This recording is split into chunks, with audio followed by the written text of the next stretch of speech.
Let's get started. It's top of the hour. Thank you so much for joining me for this Monday's burst of innovation. I hope you had a phenomenal weekend. We are going to kick this week off with two very important and I think highly relevant topics given where we are today. Now, today's topic, Monday, is more tactical, kind of gritty, a way for you to easily and quickly elevate the game in your online meetings. And then the one on Wednesday, which is all about the irrelevancies in the what, not the how, that's much more at the strategic high level. Now, those of you who have been on with me for a while now in this community, you know that I love tangible takeaways. So even in the strategic one, we're going to dig deep and we're going to talk a little bit about how to figure out that relevancy versus irrelevancy. But today's topic is all about how to get more innovation out of your meetings. And what I mean by that isn't, how to be technologically savvy, even how to have fun virtual backgrounds. That's all great. How to do breakout rooms and polls and stuff like that. This is not a tech resource conversation. That's all great. But I think that the conversation that we miss is actually about the fundamentals. That's what often gets overlooked in an effort to make it more innovative in terms of the structure. What I've come to realize, and I've been doing online workshops and sessions and client interaction for many years now, and it's just been dialed up, obviously, in the last 3 months. But what I've really come to realize is that online meetings are actually an opportunity to be more innovative than live meetings with a few key fundamentals, if you do them right. Now, obviously, facilitation and a good framework to go through are important, but there are 3 things that I want to share with you today in our next couple of minutes that I think will help you really elevate the game in your meetings instantly. So I'm going to dig into those and I'm going to share a little bit of a story and as I go through these. And at the very end, I also want to talk to you for a quick minute about why we cancel the Fridays on our 10-minute burst of innovation. Because it's not because they were failing, it's actually because they were successful and it made me realize a few things.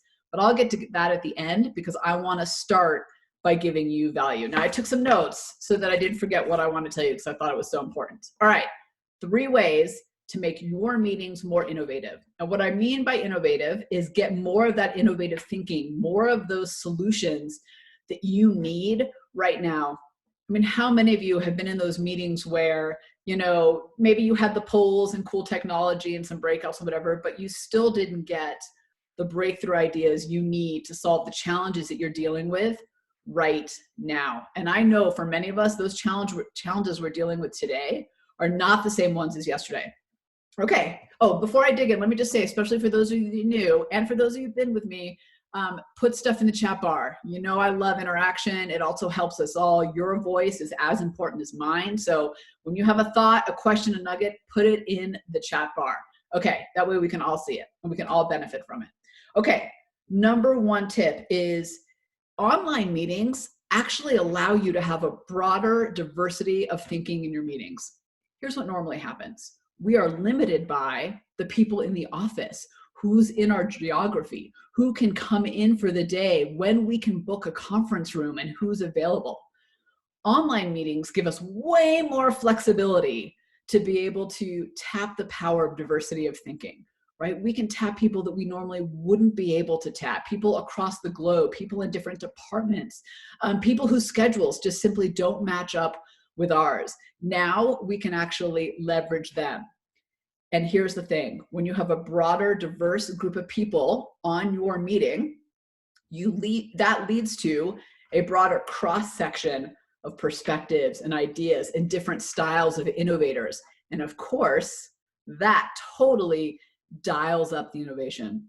I was leading an innovation workshop for a client last week. It was a team of 12. And what was interesting about it is 9 of those people were the ones that were on the core team. Typically they worked together, they owned the challenge. And then they invited the rest of those people, the remaining 9, 10, 11, 12, right? The 3 people, they invited those people from different department. So they invited someone who had the same title as them, but ran the department in another part of the country. They invited someone who was upstream from them, who like would be impacted by the work, but is in the field, so never comes to any of the brainstorm sessions. I want you for a moment to think about, now that you have the power of online meetings and we're all used to doing it, how can you create an innovation workshop and a meeting to get to innovative solutions? And who can you invite that you wouldn't normally think about inviting? Who has the same title as you, but in a different department? Who's upstream or downstream from you, meaning they're impacted by the work, but never kind of directly in your line of sight? Maybe they're on your radar. Who's in a different part of the country that just might have some experience or some perspective? Online allows you to get out of that limit of who's in the office and actually bring in diversity of thinking. Okay, that's the first one. The second one is the gift of time. Okay, here's what I am guilty of doing in the past as well. Normally what we do, right, is we schedule a 2-hour session, an afternoon session, maybe even a strategic retreat over 2 days. And we try to cram all the brainstorming, all the innovation, all the solutions into that time that we have. Now, I'm sure this has happened to you. It happens to me all the time. I then leave that meeting, whether it was 2 hours or 2 days, and 6 hours later, 2 days later, I go, oh, why didn't I think of that? Duh, or, oh, I didn't connect the dots in that way until now. But it's later. The reason for that is innovation takes percolation. Innovation takes time to think. Now, oftentimes with the live meetings, right, we try, like I said, we kind of go cold and everything happens in the meeting. With online meetings, online innovation workshops, we have the opportunity to break it up and give people the gift of time. So don't be afraid to schedule 2 half-day sessions in a week, 4 1-hour sessions in a week. I just did one the other day. It was an e-series that was 6. It was a 6 series over 3 weeks, actually. So we did 2 a week. Don't be afraid to break it up. That actually taps more innovation in your people. It gives us a chance to think, to percolate, to pull new up perspectives and ideas. It doesn't happen when we're cramming it all and there's just no room to breathe. Give your people room to breathe. Online, it's easier to do that. We're more flexible. We're able to bounce from thing to thing. Give them the gift of time. That makes you, that makes your people, that makes the solutions that come out of it, the outcomes, far more innovative than trying to cram it into a live session. All right, that one, actually the first 2 lead to the third way that you can up the innovation and the solutions in your meeting. And that is, you have the opportunity with online to make them more dynamic. And what I mean by that is different approaches that actually open up and speak to different types of everyday innovators. Now, as you all know, we all have a different style of innovation, a way that we naturally innovate. And the way I do it is different than the way Cheryl in Toronto does it. Hi, Cheryl in the chat bar. It's different the way Jim does it. It's different the way Dennis does it. That's amazing. So that goes to the diversity of thinking. But with an online session, I have the opportunity as the leader to actually bring more dynamic homework and prep work that speaks to the different styles.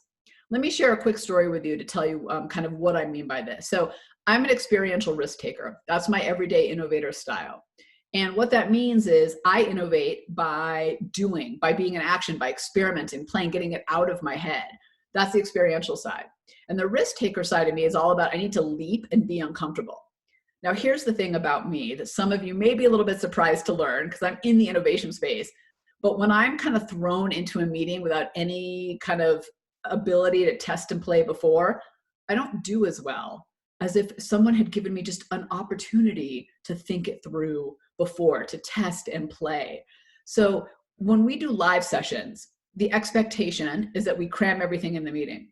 When we do virtual, we have permission, we have the space to give people homework that opens up their innovation and then uses the time even more wisely. So if you are running a meeting with me and I'm an experiential risk taker and you give me some prep work a week before, I have the opportunity to kind of percolate and think and test out my ideas. And then the inquisitive has the chance to dig and ask questions.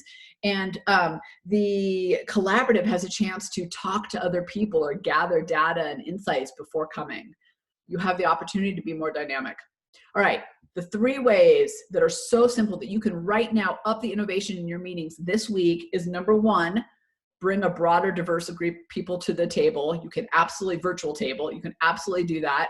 Number 2, give them the gift of time. Break up your sessions. Allow people to think in between. And number 3, be dynamic. Give them prep work. It really is that simple. Just give people a week.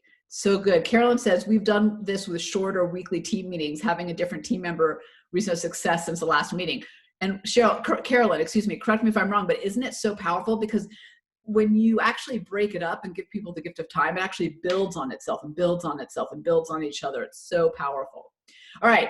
That is the 3 ways that you can drive more innovation in your meeting. Like I said, super tangible, super simple. I wish there was something like, whoa, that's shocking, but it really shouldn't be. It's back to the fundamentals of how you unlock innovation in people.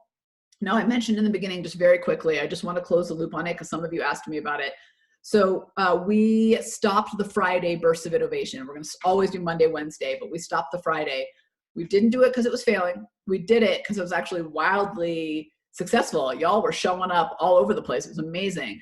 But in the questions and the requests I got from people, I realized that we also needed an option that goes a little bit deeper, that gives you more, that allows us to really roll up our sleeves and actually connect and find those solutions beyond 10 minutes. So it actually got, what you said to me actually got me thinking, and there will be more to come about that later. And I will absolutely share it with this group first because you are incredible and you've proven yourselves to be innovators. And I'm just so honored to know all of you. So that is today's burst of innovation. Go change the meetings and then email me and let me know how it goes. I just got a question, by the way, from someone saying, sorry, that was a private question asking, is it awkward to invite people who've never been invited before? I think that depends on how you do it. I'm glad you asked that. Yes and no. I think everybody loves to give their opinion. You are asking them for time. So you may say to them, hey, we're trying to get a broader group of thinking. We're trying to expand. We're getting the same ideas and we need to shift and innovate. And we know that inviting people that have perspective and experience on this is really valuable to us. So I hope that you'll join us. Most people say yes. I mean, you're all working towards the same goal of success in your business, work, and in life. So I would ask, worst case, they can say no. I've never had someone say no unless it was literally a time issue. But again, if you break them up into 30-minute chunks, or even invite them, by the way, for part of it, you don't even have to invite them for the whole thing. Invite them for part of it. Maybe they come to the first session or the first hour, but then you let them go afterwards. There's a lot of ways you can do that. And I'm happy to have a one-on-one with you too about how to kind of infuse them and let them go if that's a better strategy. All right.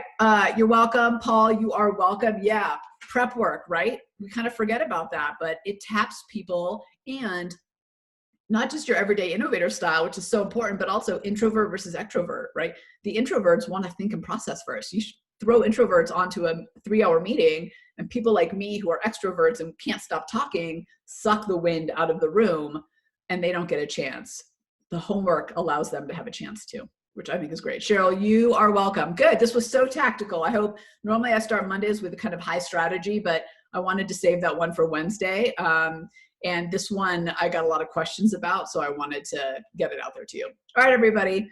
Thank you. Thank you. Like I said, more to come about the Friday thing. I hope that's okay with you. We'll continue to make these jam-packed and free, and invite your friends. Let's all innovate and thrive together. Okay. See you soon. You're welcome, Sarah.